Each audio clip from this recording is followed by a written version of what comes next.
Ask him his name. What inspired you to write the Wild Ones? I wrote The Wild Ones because when I was your age, I actually didn't like to read at all. I was like the opposite of you. I never found a book that I loved until I read a book called Redwall. A man named Brian Jakes. And Redwall is about these talking mice who live at a place called Redwall Abbey. It's a peaceful, happy place, and it comes under attack by an army of rats and weasels, led by a one-eyed rat named Clooney the Scourge. And I read this book, and I thought this was the most amazing book. I could like smell the feasts and hear the battles, and I felt like I was in this imaginary world. And that was the first book I ever loved. It was a series, so I devoured as many of the books in that series as I could get my hands on. And it inspired me to start writing my own stories. I was always making up stories and telling them to my friends to entertain them, but I never wrote them down. But because of that book, I started writing them down. And I actually wrote a letter to the author, Brian Jakes, who lived in England, telling him that I used to hate reading, but because of his books, I loved reading now, and I wanted to grow up and be a writer. And he actually wrote me back. And he encouraged me to keep using my imagination and to keep daydreaming and to keep making up stories, and that maybe one day I could grow up to be a writer. And I did. And so that was the book, and that was the author who really inspired me on my path. And I started writing children's books, and I wrote all different ones, but I knew one day I was going to write some kind of big talking animal fantasy adventure as a thank you to Brian for the Redwall books and for the kind of books that made me a reader. I wanted to write the sort of books that make the next generation of kids into readers. And so that's where it came from. But I also wanted to write a 21st century version. His books were like medieval Englandy, and I wanted to write a 21st century version, so I figured, oh, well, it'll be gangster raccoons and spoiled house pets, and it would be like a modern city take on Redwall. So that's where the inspiration came from. It also came from my backyard. I have raccoons in my backyard, and they always get into trouble and steal my garbage. So I also wanted to write a little story about them. Alright, so the second question is, what was your favorite scene to write? My favorite scene to write? Oh, that's a tough question. I'm not going to give just one. I'm going to give two favorite scenes because I can't pick. So the scene with the Rat King, I loved writing. It was super creepy and super weird and also really kind of funny. And I loved writing that scene and seeing if I could creep myself out and make myself laugh in the same scene while also moving the story forward. And then the first scene I ever wrote in the book, I think it's in chapter 4. I thought it would be the beginning of the book, but it ended up being in chapter 4. It was when Kit first comes to Ankle Snap Alley, and he meets the Blacktail brothers, and they play that 3-shell game. I wrote that scene first, and I loved it. I just loved how the Blacktail brothers played with words and talked in riddles, and the rhythm of that scene, it was almost like music to me. And so those were my two favorite scenes to write. Did you have a favorite scene? Yes. Mine was when Kit was getting his bone. Oh yeah, in the sewers with the alligator. Oh, very cool. Little known Y'allfest fact, since we're here at Y'allfest fact, the alligator Gale is actually named after Gail Forman, the young adult author, because I couldn't think of a funny name, and I was thinking, what would be a funny name for an alligator? And I'd been emailing with Gail about something, so her name was just in my inbox, and I thought, Gail, that's a hysterical name for an alligator. Done. So, that's a little known pointless trivia. Alright, number 3, what was your favorite character? My favorite character? I kind of love them all. And I love them all for different reasons. I love the Blacktail brothers because they're just so devious and sneaky and funny, and I find them so charming. I like writing bad guys. So I liked Titus, the bad guy, because he's based on my dog. My dog isn't a miniature greyhound, so he doesn't look like Titus, but otherwise, I feel like my dog and Titus are the same. I hope my dog's not as evil as Titus.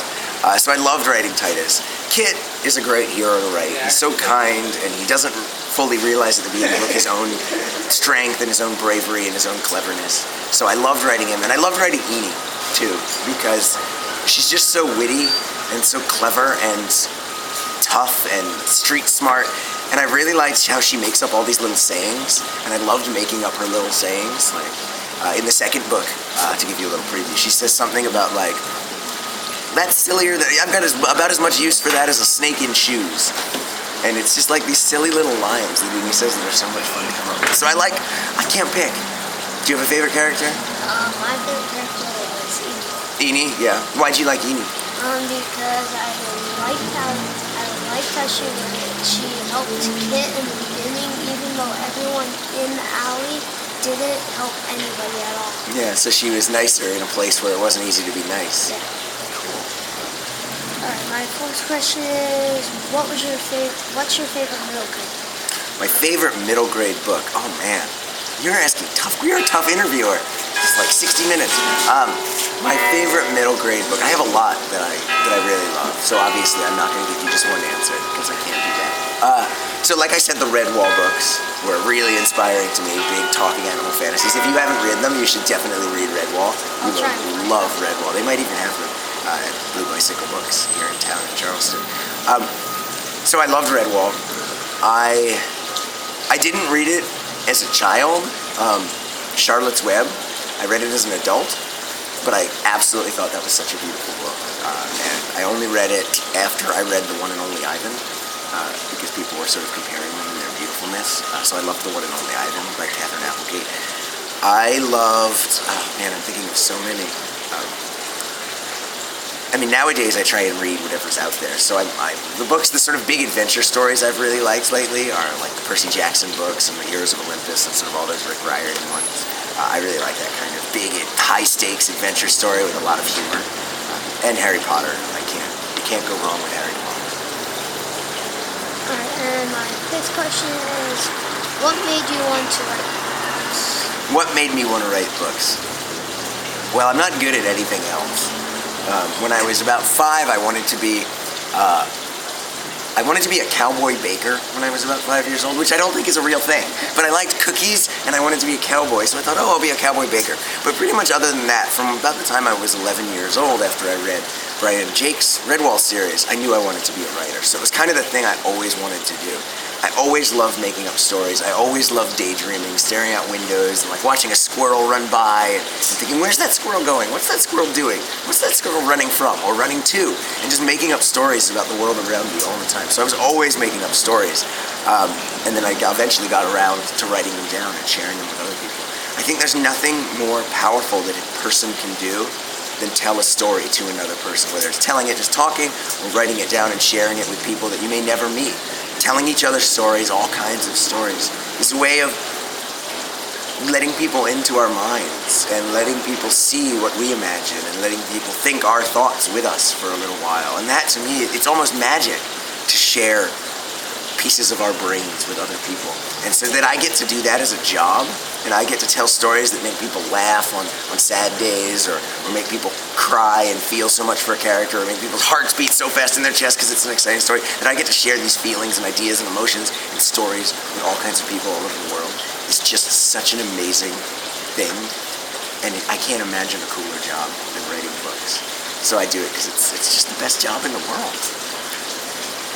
And that's all the questions I have.